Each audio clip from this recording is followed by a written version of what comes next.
Hello all. So today we are going to see about signal propagation. First of all, a signal is nothing but the data from a system or a phone, a computer, whatever. Okay, any communication system, the data is transferred from this sender to the receiver in the form of electromagnetic waves. So this is what this signal or the data which is in the form of electromagnetic waves is called signal. Okay, now how the signal is traveled from the sender to the receiver?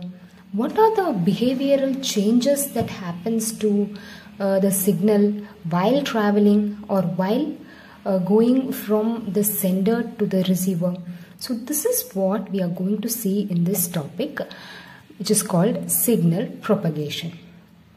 Before understanding what all things happens to our signal, we'll have to understand three fundamental propagation behaviors of this signal. So as I told, signal is nothing but the data gets converted into waveform or signal. Okay, so now we are going to see three fundamental propagation behavior. Okay, three fundamental propagation behavior of a signal. Okay, so we have categorized the signal into three forms. Okay, the first one is called ground wave.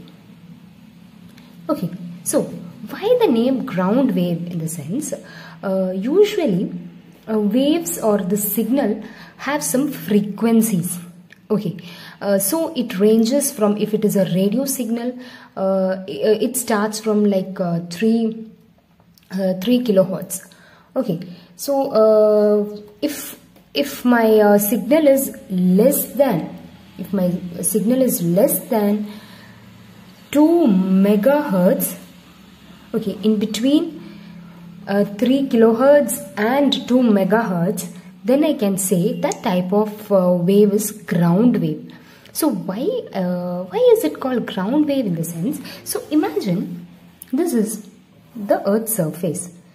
Don't mind about my diagram, I'm very bad in this. Okay, so this is the Earth's surface. Okay, so there is a layer called atmosphere. I believe everyone is aware of what is atmosphere. Okay, and imagine there is an antenna here, there is an antenna here. Okay, now if the wave is less than 2 megahertz, what happens in the sense? So it is considerably low frequency wave, isn't it? Less than 2 megahertz, so it is considerably low frequency wave. So what it does is it cannot move like very far from the ground area or from the surface area. So it actually travels inside the atmosphere. So that is why it is called ground wave. So the waves get transmitted from one antenna to another or from the sender to the receiver inside the atmosphere. Okay, this is Earth. Okay, so when the wave is traveling inside the atmosphere, then that type of wave is called ground waves. Okay, then secondly, we have sky waves. Okay, secondly we have sky waves. So sky waves, before knowing what is sky waves is a wave that travels beyond the atmosphere. So imagine, the fact is that above the atmosphere layer there is another layer called ionosphere. There is a layer called ionosphere. So the range of sky waves is 2 to 30 megahertz. Okay, So it is pretty much greater than that of ground waves. So it has the ability to travel beyond the atmosphere. So above atmosphere we have ionosphere. Okay, so what the signal which is in between 2 to 30 megahertz does is, it can travel, it goes to the ionosphere. Okay, and as the name suggests, it contains lot of ions. Okay, so ions are nothing but charged particles. Okay, these charged particles has the tendency to reflect back the received signal back to Earth. Okay, so this property is one of the important property that makes the sky waves to go from one place of Earth to another. Okay, so that is why we have this name called sky waves. It is actually going beyond the atmosphere, hitting the ionosphere, and then coming back to the Earth. Okay, after getting reflecting. Okay, so this is what we call it as sky waves. Then thirdly, we have space waves. Space waves. So space waves, I can explain it with the help of a diagram here. You see, Earth. Okay, Earth. We have atmosphere. We have ionosphere. Okay, then beyond ionosphere, I'm just calling it as space. Okay, it's actually space. Okay, now imagine there's a antenna here. Okay, and then there is a man-made satellite. Okay, there is a man-made satellite here. Now, space waves, the range of space wave frequency is greater than 30 megahertz. Okay, so if the range of frequency is greater than 30 megahertz, then we call it as space wave. So why space waves? In the sense, it uses the property called line of sight. What is this line of sight? What is this line of sight? You see, so 30 megahertz, it's pretty much higher frequency signal, which is compared to ground wave and sky waves. Okay, so what it does is, you see, the waves coming from the antenna goes beyond the ionosphere, touches the satellite, and come back to the receiver. Okay, so since it is traveling beyond the ionosphere, it is called space waves. Now coming to line of sight property. So line of sight property is nothing but, if there is a sender and if there is a receiver, and if the sender can see the receiver in a straight line fashion, then that particular property, or that is called line of sight. You see, the antenna and the satellite are, it is as though the antenna can look into the satellite.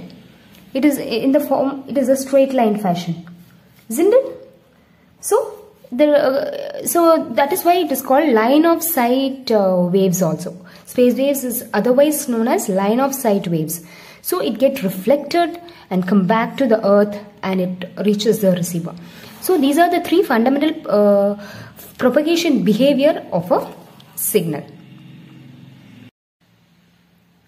Okay, now we are going to see about what is a path loss. So path loss is something that happens to a signal while traveling from the sender side to the receiver side. Okay, it is otherwise known as attenuation, and it is expressed in the form of 4 pi df over c the whole square, where d is the distance between the sender and the receiver, and f is the frequency, and c is the speed of light. Okay, now as I told, there are a lot of behavioral changes because of the environmental factors which acts as an obstacle for the signal before reaching the receiver. So a few things that affect our signal is interference, blocking, reflection, refraction, scattering. Okay, so we'll see what is interference. So interference is nothing but my signal is getting interfered with other signals which coexist in the same area.